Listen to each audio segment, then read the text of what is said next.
We have a default setting as human beings to seek God only in a crisis, as though he's only there for us when things are going bad.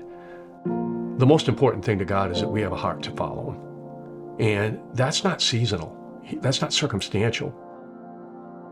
When you have a relationship with the God of creation who is sovereign over everything, and you are communicating with him daily, you're basically cheating because your competitors don't have that. In 2020 and 21, Shamrock had the biggest years we've ever experienced in nearly 30 years. In 22, interest rates began to change, access to market began to shrink, and the secondary market went down 40%. This began to create real trouble on our balance sheets and our financial statements and our P&L. We began to hemorrhage cash, and it really became, for the very first time in our history, a time where it became an existential crisis. The CFO, my wife, wanted to close the company and walk away before we hemorrhaged all our money. And I wanted to fight till the bitter end. And I began to ask God, am I going to have a crash landing here? Am I going to have a crisis where I don't have anywhere to turn and I suddenly run out of money after this many years? It became really clear to me that we had three options. The first option was to just close the company, stop the bleeding, take up all and go home. The second option was to ride this out. Let's fix this. But the third option was to actually put the company up for sale and see if we had enough of an opportunity to be acquired by someone that would keep my employees and help us stop the bleeding. I was in a relationship with Christ in a role that he's already gone ahead and won the victory. I just have to walk those things out each day, but that requires me to keep checking in with him, keep asking, seeking, and knocking. You can't do that without the right questions.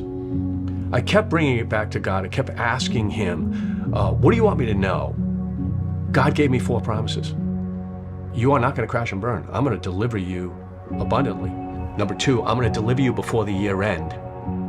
I am going to have a place for your employees to go where they can flourish. And number 4, out of the blue, totally unexpected, I'll bring joy back to your marriage. The biggest thing he shared with me is hands on the plow, don't look back. And if you keep looking back, I can't take you forward. God wants us to walk with him.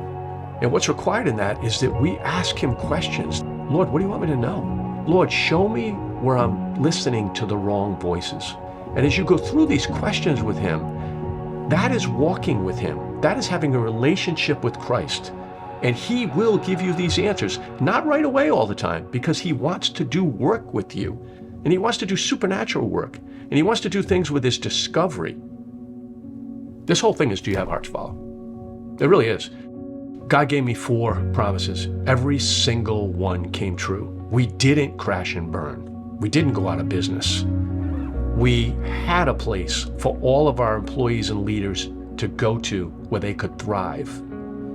And the joy of my marriage was restored. It's never been better. People that don't even know who God is, who don't even believe in Jesus, we're now confronted with the reality that these 4 astonishing promises that he kept telling us all came true. It all delivered. Who is this God that he serves? What a great testimony. All of these happened not because of my effort. They happened because they were God's promises. And why were they his promises? Because he sees around corners. He knows the future. We're not seeking his will. We're in his will. It's, do we trust him? And do we have the faith and the heart to follow him through it?